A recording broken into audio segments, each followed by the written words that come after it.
Buenos días, mi nombre es Luisa Fernanda Hurtado Sánchez. El día de hoy vamos a hablar de justicia transicional, las nociones y sus características más importantes. Empezaremos por establecer que el término de justicia transicional no es algo novedoso. Esto se remonta a la antigüedad, efectivamente en los años de 411 y 403 a.C.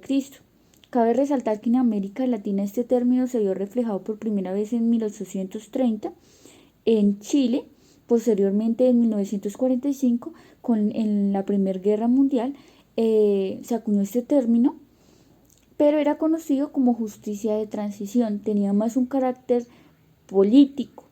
Efectivamente, vamos a hacer relación a algunas nociones que se tiene de este término. Vamos a empezar por establecer que el CIJT, que es el Centro Internacional para la Justicia Transicional, establece que efectivamente la justicia transicional es esa respuesta a las violaciones sistemáticas o generalizadas de los derechos humanos. Su objetivo es como tal reconocer a las víctimas y promover iniciativas de paz, reconciliación y democracia. Es así como nos trae esta noción la salvedad de que efectivamente la justicia transicional no es genérica, es decir, ella no debe adaptarse a la situación en particular de cada país, conforme a que se desarrolla en contextos que efectivamente son diferentes. Por ese motivo también hace relación a unos componentes. Están las acciones penales, que son efectivamente todo el tema de las investigaciones judiciales de los responsables a las violaciones de los derechos humanos. También encontramos las comisiones de verdad, que tienen que ver efectivamente con investigar e informar sobre los abusos cometidos en periodos pues que efectivamente fueron causales de violaciones a los derechos humanos. También encontramos los programas de reparación, que son efectivamente iniciativas patrocinadas por el Estado con el fin de llegar a esa reparación material y moral de los daños causados.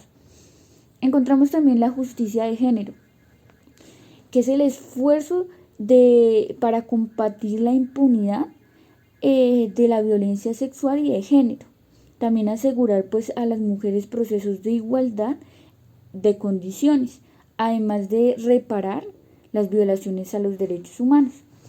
Posteriormente tenemos la reforma institucional, que busca transformar las fuerzas de la Armada, la policía, el Poder Judicial e instituciones estatales con el fin de modificar los instrumentos de represión y corrupción, con el fin de convertirlos en herramientas íntegras del servicio público. Tenemos para finalizar estos componentes el tema de las iniciativas de conmemoración. Esto hace relación a todas las figuras, como los museos, los monumentos públicos, que preservan la memoria de las víctimas y aumentan esa conciencia moral sobre los abusos que se cometieron, con el fin de construir un futuro que no genere repetición. Por otro lado, efectivamente se encuentra la ONU. La ONU considera que la justicia transicional es ese conjunto de mecanismos para resolver los problemas de una sociedad a consecuencia efectivamente de un pasado con abusos. La ONU hace relación también a unos componentes que son el enjuiciamiento de personas, el resarcimiento, la búsqueda de la verdad, la reforma institucional, la investigación de antecedentes y la remoción de los cargos. Posteriormente, la ONU, a través del Alto Comisionado de los Derechos Humanos, para evitar la impunidad, establece también 4 principios importantes que podemos relacionar, como la obligación del Estado de investigar y procesar a los presuntos autores de las violaciones de los derechos humanos, el derecho pues a conocer como tal la verdad, el derecho de las víctimas a una reparación y por último la garantía por parte del Estado de la no repetición. Esta justicia transicional también tiene un significado desde el punto de vista doctrinario, que directamente nos redirige a construir paz. Efectivamente, también la Corte Constitucional ha aportado a la construcción del concepto de justicia transicional, y efectivamente la Corte nos establece que ha nacido como una necesidad de los estados de celebrar acuerdos políticos con el fin de lograr algún tipo de reconciliación con los grupos sociales. Por ese motivo aparece un autor muy importante, Rodrigo Uprimi, quien nos clasifica como tal la justicia transicional en dos grupos, según su contenido y según la fórmula de la implementación del proceso de transición adoptada. Frente al primer grupo, según su contenido, nos habla efectivamente sobre todo el tipo de amnistías, sobre los perdones y las transacciones punitivas. Entonces, efectivamente, nos habla de esos indultos o de ese tipo de esclarecimientos de la verdad. Se buscaría como tal, como finalidad de esto. Y ya en la segunda clasificación habla ya de la justicia impuesta, de la autoamnistía, de los perdones recíprocos y de las transiciones democráticas legitimadas. Posteriormente también nos hablan de apuntar a que la víctima tenga un protagonismo activo, es decir, que se haga parte como tal de esta justicia transicional. De allí surge el término de la reparación. Efectivamente, la ley 975 del 2005, en su artículo 42, nos establece ese deber de reparar. Posteriormente, la ley 1448 del 2011, la ley de víctimas, nos establece esas medidas judiciales, administrativas, sociales y económicas dentro del marco de justicia transicional, con el fin de que las víctimas logren gozar de los derechos a la verdad, a la justicia, a la reparación con garantía de no repetición. Esta ley de justicia y paz busca como tal esa reparación integral. Entonces, para ello se crean 5 programas con el fin de garantizar pues efectivamente que la víctima tenga una reparación, y efectivamente se hace énfasis en el Centro Nacional de Memoria Histórica con el fin efectivamente de buscar reparaciones integrales y esa iniciativa de conmemoración. Por ello se crearon, como ya se ha mencionado anteriormente, diferentes museos, parques en memoria de las víctimas.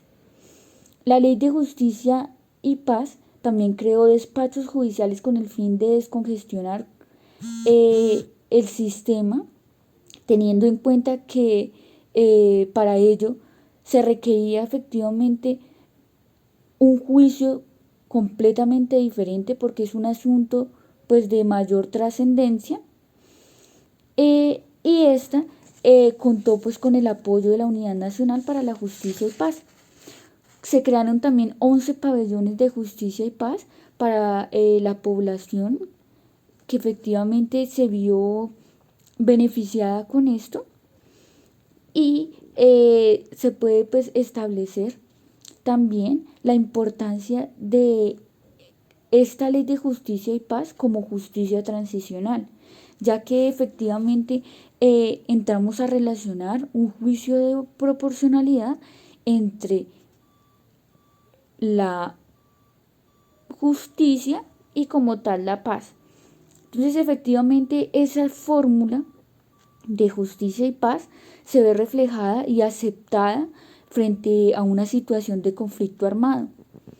Sin embargo, pues efectivamente la Corte Constitucional establece que este juicio de proporcionalidad debe indicar el perdón de quienes cometieron los crímenes, y efectivamente tiene unos objetivos básicos con el fin de que exista un tránsito para la paz y los derechos que tienen las víctimas a las violaciones de sus derechos humanos o de sus familiares, quienes fueron pues sometidos también a este proceso.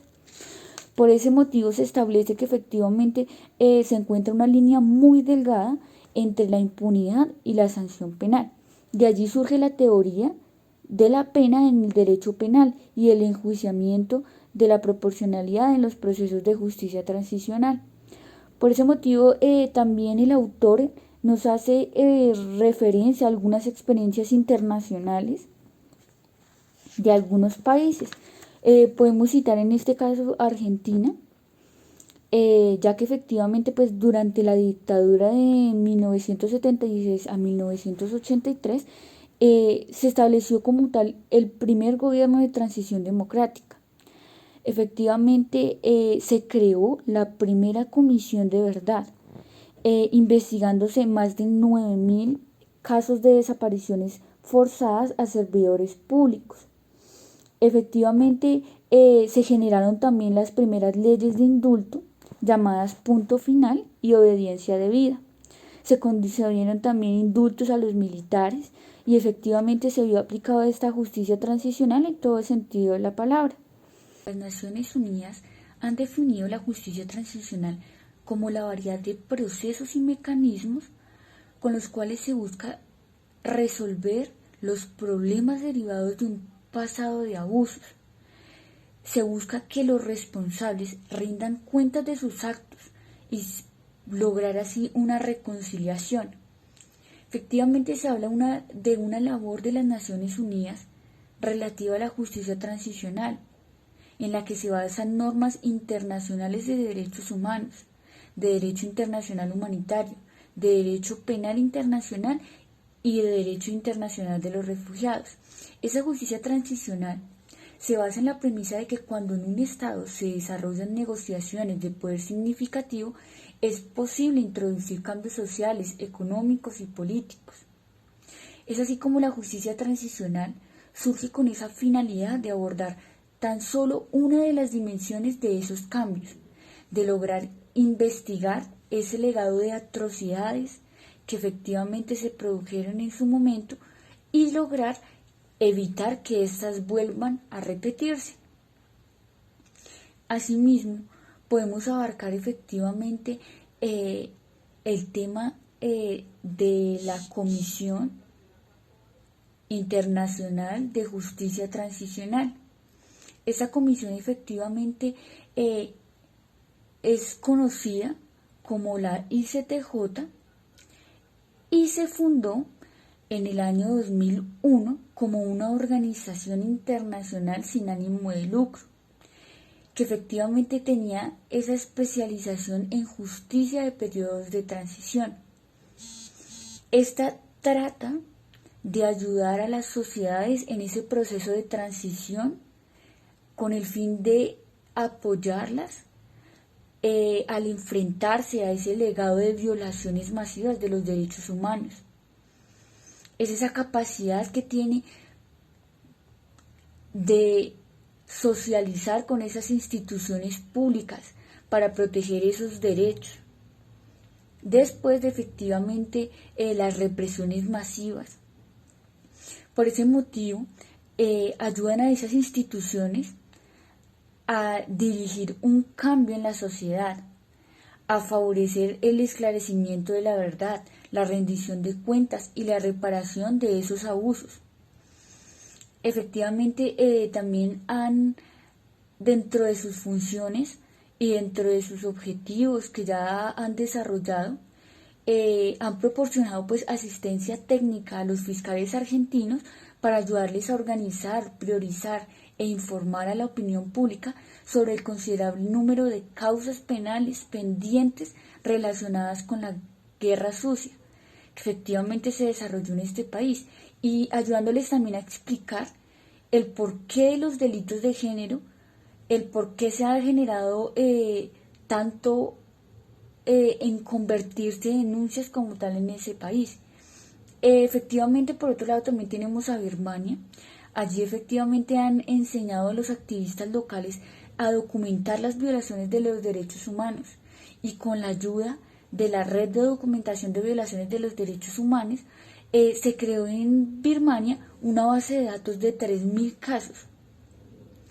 Por otro lado, también están cooperando con las organizaciones de Túnez para que los organismos gubernamentales y los jueces encargados de investigar estas violaciones de derechos humanos conozcan de prácticas de justicia transicional eficaces que también se utilizan en otros países.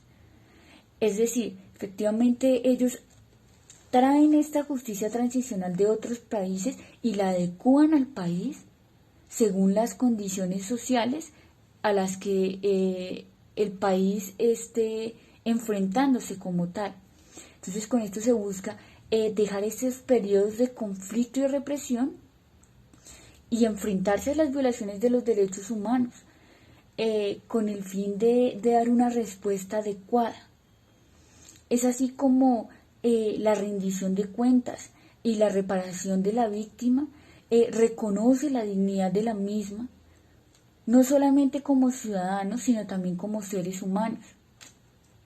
Por ese motivo, los objetivos de esta justicia transicional van a variar, aunque efectivamente se establece que el reconocimiento a la dignidad de los individuos, la reparación y la admisión de las violaciones de los derechos son objetivos constantes que buscan impedir que efectivamente se repitan estas conductas.